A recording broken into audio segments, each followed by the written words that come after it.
Okay, welcome back to Within Reason. Bob Kerrigan and Bill Rankin, and I think we were going to go to the port, talk a little bit about the port. Yeah. The port's been a fight since I first came here in '71. Yeah. I mean, it's always been the handful of people that want to hang out to as a traditional port. It can't function as a traditional port. It can't make money as a traditional port. It's not big enough to be a traditional port. The mayor's got some pretty cool ideas about how to keep it a port. I personally would like to keep it a port, but it's just got to have a more realistic mission. The best use of this waterfront? Well, you kind of, not too many years ago, they made a 20 or 25 year, at least you know a lot about this issue, with the people bringing in cement, because I guess somebody thought that cement dust would be a pretty good thing to have downtown. Let's not get started about that. That is a subject tonight that we will deal with at the end of this discussion on who we're forgiving. Oh, really? It's in that group. Oh, I didn't know that. It's in that group. Okay. Right. But anyway, yeah, the port has been contentious. The port gets subsidized, and some people say that, well, it's jobs for Pensacola and it's good for us.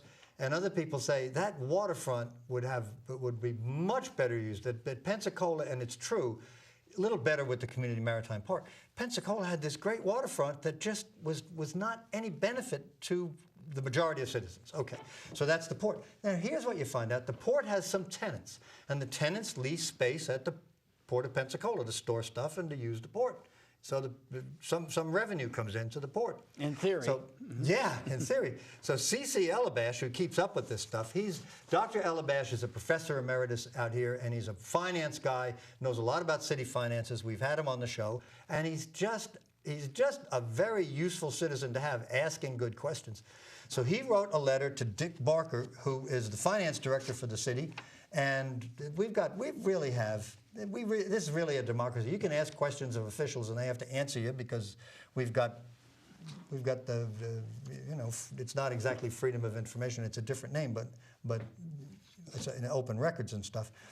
So he wrote an email that said, well, last time I knew, some of the tenants at the port were way behind. What's going on now? So these are the numbers. Way behind in rent. Way behind in rent, yeah. And here's one of the tenants. Offshore Inland Marine, as of September 30th, the balance was $200,399.98. So that's one. That's one. Now, but as of 10/15, only a couple of weeks later, they had the balance down to $84,319.02. So they're delinquent on their rent by $84,000. All right. Northwest Florida Cold Storage, as of 9/30, it's a bigger number. The balance was $228,305.94, but as of 10/15, they've got it paid down to only, they're in arrears, $178,305.94. What do you take from that? Now, these are figures from the city of Pensacola. This is the straight stuff. What do you take from that? Well, if I was running the city of Pensacola, I would not send the message, which they are sending through the finance department, well, we'll let you slide because we don't have many options, and we are desperate for money, and if you're behind, we'll kind of wink and nod, and we'll look the other way. Now, sometimes with a good tenant, somebody who's been there for years, somebody's paid, fairly and on time for years, done a good job, you cut them some slack. I don't know about either one of these tenants. That might be the case. But just based on what you said, I think you send a letter and you say this: pay up, you're in default. You send them a formal notice of default if they are in default, and you tell them, you pay up and here are the terms. You don't pay up, we're kicking you out. Okay? This is a business. This is our business. Okay. We're taxpayers. We own it. And you can kick them out, and then if you've got damages, if you can't rent it, then for the you can sue them in court, and arguably you have a claim for all the money you've lost because they were in default. But if it's a business that's on the edge, whatever rent they're paying, you may just lose, and you may have an empty space down there at the port. Maybe that's the consideration. Huh? It's easy to second guess it because we're not there. You're not dealing with it every day. Right. All I know is this: the port honestly has a poor record of fiscal management, in my opinion, and it goes back to the movers and shakers on the city council who controlled that port for years. Why they did what they did is a mystery of all time. I don't know that anybody will ever understand some of the stupid and foolish things that city council people did year in and year out. For example, the cement lease. Okay, the cement lease. They leased it to, ostensibly, to somebody from Alabama who was related to Bear Bryant. Okay, that was his claim, that he was a valid related citizen. To Bear Bryant, right? It must be okay. Yeah, sure, related to Bear Bryant. The only problem was they so poorly drafted the lease, was just incompetently drafted, that there was no provision that prevented an assignment.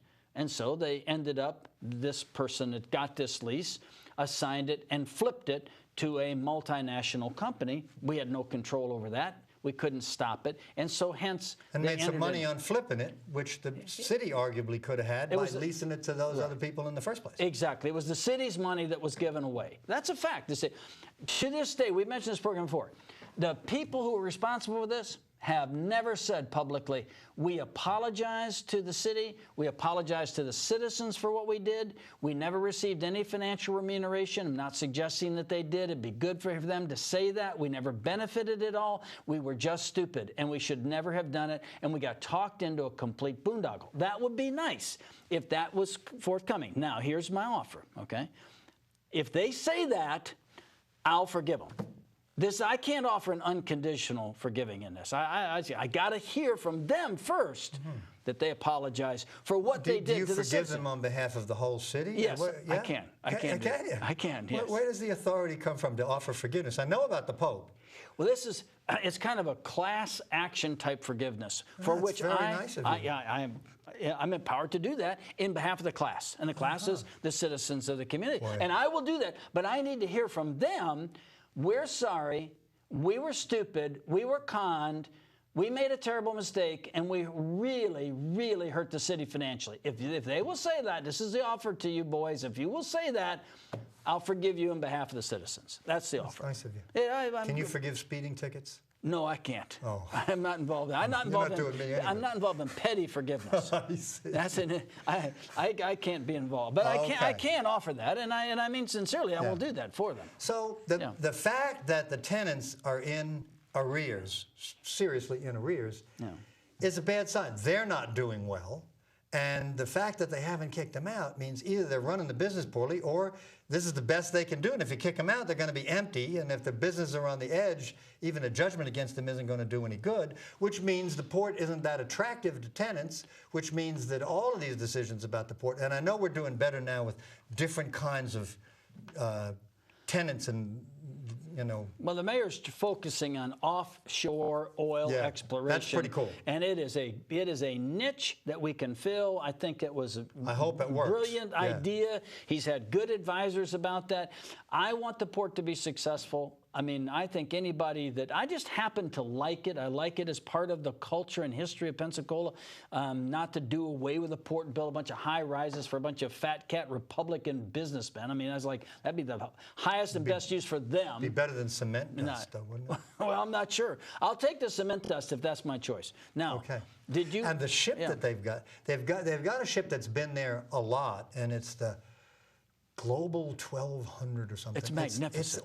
It's this enormous ship, and it lays cable. It is. And it's got this long arm that comes out with rollers on it, and it lays cable. Then they had another ship there that supported divers. I guess divers would go down and hook up the cable, which is it's a pretty cool ship if you haven't seen it. Maybe the transition of the port is really good, and we're not informed enough to say you have people, and our port people, they're spending their whole professional lives dealing with this, and it's easy to criticize it.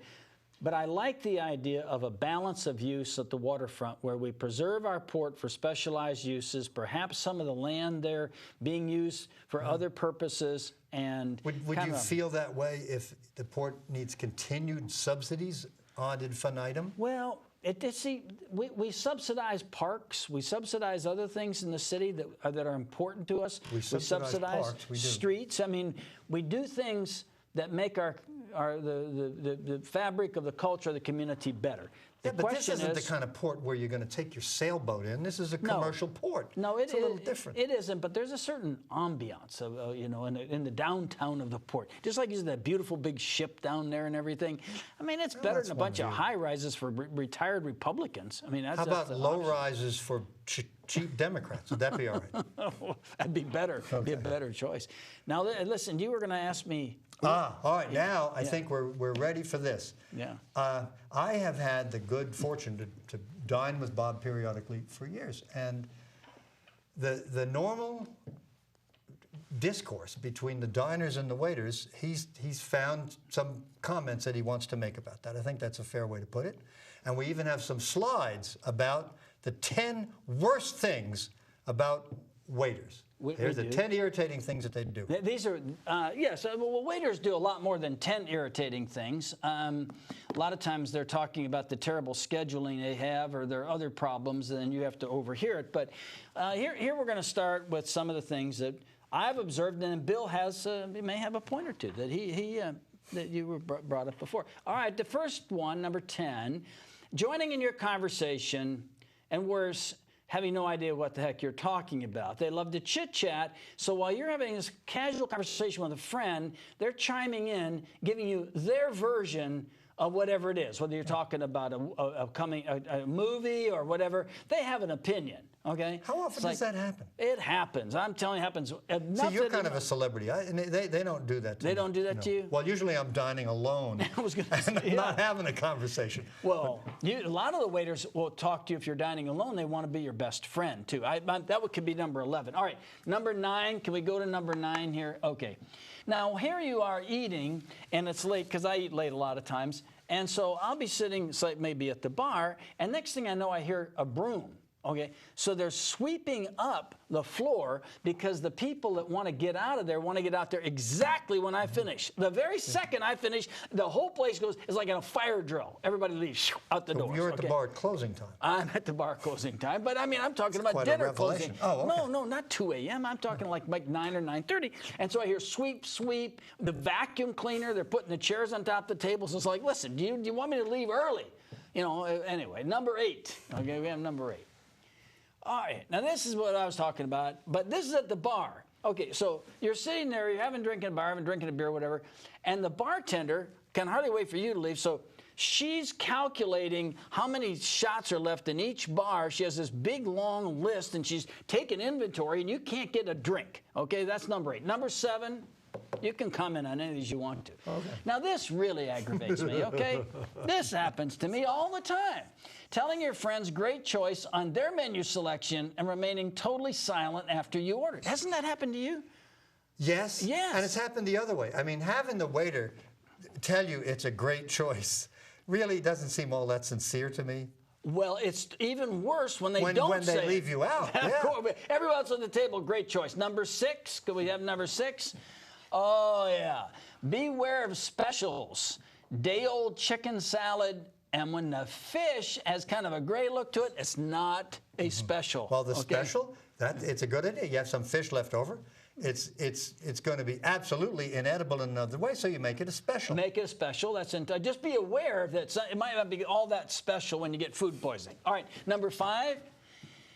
Now, this really is aggravating. People who write their name upside down on your tablecloth where you can read it, they do it with 2 crayons so they kind of get a little shadowing effect to it. But they don't leave the crayons for you where you can draw yourself. So they take the crayons and they put their name on. And half the time, I can't read the name. Has that happened to you?